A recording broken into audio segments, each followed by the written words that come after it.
नमस्कार, आप देख रहे हैं 4 PM। मैं हूं आपके साथ सिमरन।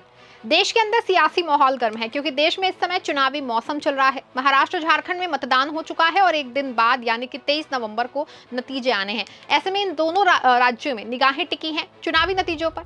इंतजार है कि कौन करेगा महाराष्ट्र और झारखंड में सत्ता पर राज। लेकिन इस चुनावी माहौल से इतर देश के प्रधानमंत्री नरेंद्र मोदी विदेशी भ्रमण पर हैं।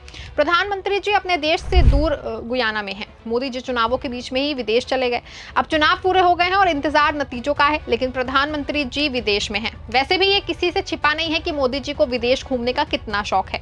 वो अक्सर ही विदेश यात्राओं पर रहते हैं। अब इतनी विदेश यात्राएं करने पर ये तो उम्मीद जताई ही जा सकती है कि मोदी काल में भारत के विदेश संबंध जो है वो अच्छे रहेंगे, क्योंकि जब किसी देश का प्रधानमंत्री किसी देश विदेश यात्रा पर जाता है तो उसे उस देश से कई मुद्दों पर चर्चा करता है और आपसी संबंधों को मजबूत बनाने पर जोर दिया जाता है। लेकिन अगर मौजूदा वक्त में भारत को देखें तो जिस तरह से अमेरिका और कनाडा जैसे देश अपना रुख बदल रहे हैं, उसे लगता है कि पीएम मोदी के सामने विदेश नीति मामले में आने वाले वक्त में चुनौतियां खड़ी होने वाली हैं। साथ ही ये साबित होगा कि पीएम मोदी का ग्राफ अब देश ही नहीं बल्कि वैश्विक स्तर पे भी धीरे धीरे नीचे गिर रहा है। जिन नेपाल और कनाडा जैसे देशों से कभी हमारे अच्छे संबंध होते थे, आज वो देश भी हमारे सामने तनकर खड़े हो रहे हैं। हम सिर्फ बड़ी बड़ी बातें करके खुद विश्व गुरु बनाने में लगे हैं। अब अगर मौजूदा हालातों की बात करें तो कनाडा पिछले कुछ वक्त से लगातार भारत को आंख दिखा रहा है और तरह तरह के आरोप लगा रहा है। सिर्फ कनाडा ही नहीं बल्कि अमेरिका भी भारत के एक दोस्त की भूमिका में नजर नहीं आ रहा है। ऐसे में सवाल ये है कि आए दिन कनाडा और अमेरिका का बदलता रुख क्या ये अंदेशा देता है कि वैश्विक स्तर पर अब मोदी की छवि बदल रही है और मोदी का ग्राफ नीचे गिर रहा है। इसका असर जो है वो भारत में भी देखने को मिल रहा है। पिछले एक साल से भारत और कनाडा के रिश्तों में लगातार तनाव देखने को मिल रहा है। इस दौरान कनाडा की ओर से भारत पर कई बार गंभीर आरोप भी लगाए गए। दोनों देशों के रिश्ते अब बहुत ही तल्ख हो चुके हैं। हालात इतने खराब हो गए हैं कि भारत को सख्त एक्शन लेते हुए कनाडाई राजदूतों को अपने देश में वापस जाने के लिए भी कहना पड़ा। हालांकि इसके बाद भी कनाडा की ओर से लगातार तल्खी जारी है, जिसका जवाब बेशक भारत की ओर से भी दिया जा रहा है और दोनों देशों के बीच रिश्तों में कड़वाहट लगातार जारी है। कनाडा से भारत के रिश्ते अचानक ही तल्ख नहीं हुए, इसके पीछे लंबी कहानी है। भारत कनाडा के बीच रिश्तों में तल्खी शुरू हुई थी जून 2023 में खालिस्तानी समर्थक और भारत में आतंकवादी गतिविधियों में शामिल होने के आरोपी हरदीप सिंह निज्जर की हत्या के बाद से। हरदीप सिंह निज्जर की हत्या जून 2023 में कनाडा के ब्रिटिश कोलंबिया में कर दी गई थी, जिसके बाद कनाडा की ओर से निज्जर की हत्या के लिए भारत को दोषी ठहराया गया। इस मामले पर कनाडा के प्रधानमंत्री जस्टिन ट्रूडो ने भारतीय एजेंसियों पर निज्जर की हत्या में शामिल होने का आरोप लगाया।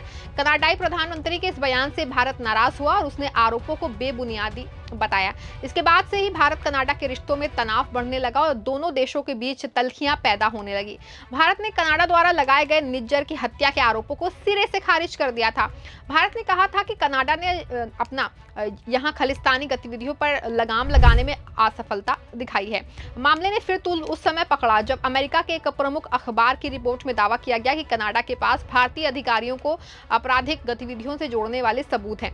अखबार ने भारतीय पीएम समेत कई बड़े लोगों पर बिना सबूत आरोप लगाए। कनाडाई अखबार की रिपोर्ट में एक अनाम राष्ट्रीय सुरक्षा अधिकारी का हवाला देते हुए दावा किया गया कि निज्जर की हत्या की कथित साजिश केंद्रीय गृह मंत्री अमित शाह द्वारा रची गई थी। रिपोर्ट में आगे आरोप लगाया गया कि पीएम मोदी, विदेश मंत्री एस जयशंकर और राष्ट्रीय सुरक्षा सलाहकार अजित डोभाल को इस योजना के बारे में जानकारी थी। ये भी दावा किया गया कि इसके सबूत भी कनाडा के पास हैं। इस रिपोर्ट के सामने आने के बाद भारत बिगड़ गया और कनाडा पर हावी हो गया। मामले को बढ़ता देख कनाडा को बैकफुट पे आना पड़ा, जिसके बाद कनाडा सरकार की ओर से सफाई पेश की गई और ये स्वीकार किया गया कि उनके पास भारत के खिलाफ कोई सबूत नहीं है।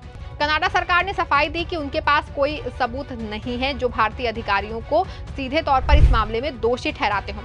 लेकिन ट्रूडो के भारत के खिलाफ दिए गए बयान के बाद दोनों देशों के बीच तनाव बढ़ गया है, जिसके परिणाम स्वरूप भारत ने कनाडा के साथ व्यापार वार्ता को निलंबित कर दिया और आज नई गतिविधियों में कटौती की। इसका असर दोनों देशों के बीच चल रहे व्यापार समझौते पर भी पड़ा। इस दौरान पिछले एक साल में कनाडा की ओर से कई बार भारत पर तरह तरह के आरोप लगाए गए और भारत सरकार को आंख दिखाने का प्रयास किया गया।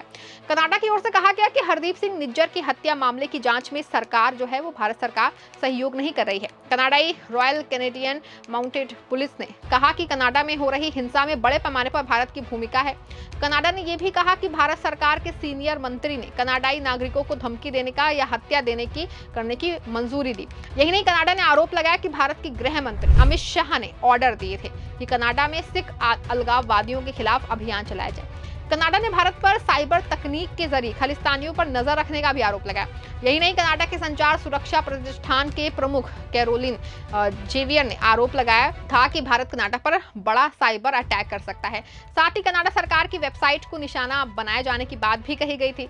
इसके बाद भारत से कनाडाई राजनयिकों को निकाले जाने के बाद पीएम जस्टिन ट्रूडो ने आरोप लगाया था कि भारत कनाडा में मौलिक गलती कर रहा है।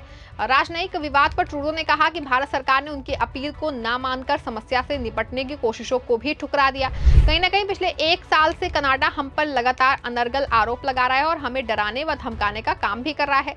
बेशक हमारी सरकार की ओर से कनाडा के हर आरोपों का जवाब दिया जा रहा है, लेकिन इस तरह से भारत पर साजिश रचने और हिंसा फैलाने के आरोप लगातार कनाडा भारत को वैश्विक स्तर पर बदनाम कर रहा है। साथ ही जिस तरह से एक खालिस्तानी की हत्या मामले में भारत के प्रधानमंत्री और गृह मंत्री अमित शाह समेत बड़े बड़े अधिकारियों का नाम उछाला गया, उससे वैश्विक स्तर पर देश की बदनामी हुई है और प्रधानमंत्री की साख को भी नुकसान पहुंचाने का प्रयास किया गया है।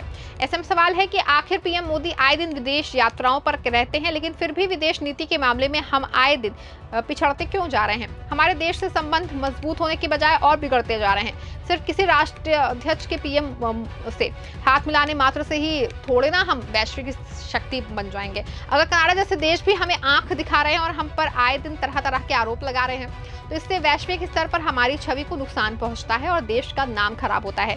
क्या ये मोदी सरकार को नहीं दिख रहा है? जिस अमेरिका को मोदी सरकार आए दिन भारत का दोस्त बताती रही है, पिछले अमेरिकी राष्ट्रपति जो बाइडेन अगर किसी समिट में पीएम मोदी से हाथ मिला लेते हैं तो पूरा भारतीय चाटुकार मीडिया मोदी के जय जयकारे करने लग जाता है और ये दिखाने लगता है कि भारत के आगे झुका अमेरिका। लेकिन कनाडा के साथ निज्जर की हत्या मामले में अमेरिका ने भी भारत के विरुद्ध जाकर कनाडा का साथ दिया और भारत पर जांच में सहयोग न करने का आरोप लगाया था।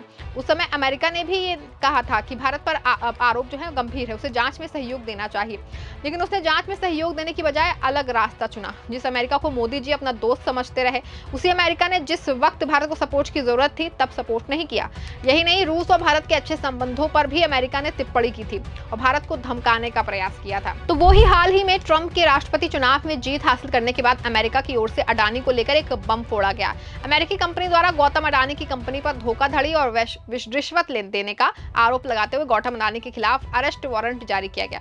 इसके बाद एक बार फिर भारत का और अमेरिका के संबंधों में कुछ मनमुटाव देखने को मिल सकता है, क्योंकि मोदी सरकार के लिए अडानी कितना मायने रखते हैं ये किसी से छिपा नहीं है। अगर कुछ अन्य देशों को देखें तो अपने 56 इंची सीने का दम्भ भरते पीएम मोदी के राज में आतंकवाद पर अंकुश नहीं लगा है। पाकिस्तान की ओर से आए दिन हरकतें की जा रही हैं और जम्मू कश्मीर में आतंकवाद भी अपनी जड़ें अब तक गड़ाए हुए हैं। जिस बांग्लादेश को हमने ही आज़ादी दिलाई और हमने ही उसे पाकिस्तान से छुटकारा दिलाया, आज उसी बांग्लादेश ने वहां हुए तख्ता पलट और विद्रोह के चलते हमारे संबंध उतने मजबूत नहीं रह गए जितने कभी हुआ करते थे, जबकि हम बांग्लादेश की पूर्व प्रधानमंत्री शेख हसीना को अभी भी अपने यहाँ पनाह दिए हुए हैं। चीन आए दिन हमारे देश में घुसता चला आ रहा है और अपनी विस्तारवादी नीति के चलते हम पर चढ़ाई कर रहा है, लेकिन हम उनको जवाब देने के बजाय इन दावों को ही झुटलाने में लगे हैं।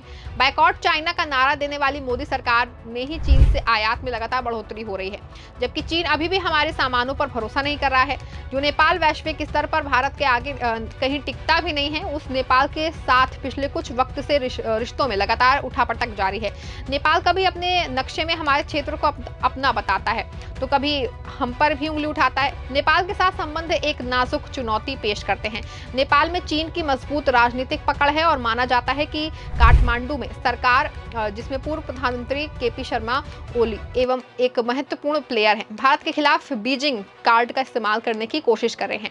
नेपाल की एक तरफा पुनर्निर्धारित सीमाओं को राष्ट्रीय मुद्रा पर डालने का निर्माण जो है वो बताया गया है कि ये जारी रहेगा। भारत को नेपाली लोगों का विश्वास दोबारा हासिल करने के लिए कड़ी मेहनत करनी होगी, जिसे 2015 की आर्थिक नाकेबंदी के बाद झटका लगा था। श्रीलंका के वित्तीय संकट से निपटने में मदद करने के बाद श्रीलंका की सड़कों पर भारत ने जो सद्भावना हासिल की थी, वो तमिलनाडु में चुनाव से पहले कच्चातीवू को अनावश्यक रूप से उछालने से खतरे में पड़ गई है। श्रीलंका से आए दिन मछुआरों को पकड़ने को लेकर के विवाद होता रहता है। सवाल ये है कि मोदी राज के आने के बाद से भारतीय मीडिया पीएम मोदी का भले कितना भी डंका बजवा ले, लेकिन मौजूदा हालातों को देखते हुए यही लगता है कि जिस तरह से अमेरिका और कनाडा का रुख बदल रहा है, वो ये संकेत है कि नरेंद्र मोदी का ग्राफ अब आए दिन नीचे गिर रहा है। इसी साल भारत में हुए लोकसभा चुनावों में भी देखने को मिला, जहां मोदी के चेहरे पर ही चुनाव में उतरी बीजेपी 400 पार की बातें कर रही थी, लेकिन जब नतीजे सामने आए तो 400 पार तो दूर की बात है, भाजपा पूर्ण बहुमत तक भी नहीं पहुंच सके और 250 के भी आंकड़े से पीछे रह गई। ऐसे में सवाल है कि साफ हो गया है कि मोदी के गिरते ग्राफ का असर अब सिर्फ भारत पर ही नहीं बल्कि विदेशों में भी दिखने लगा है। इस खबर फिलहाल बस इतना ही। आप देखते रहें 4 PM। धन्यवाद।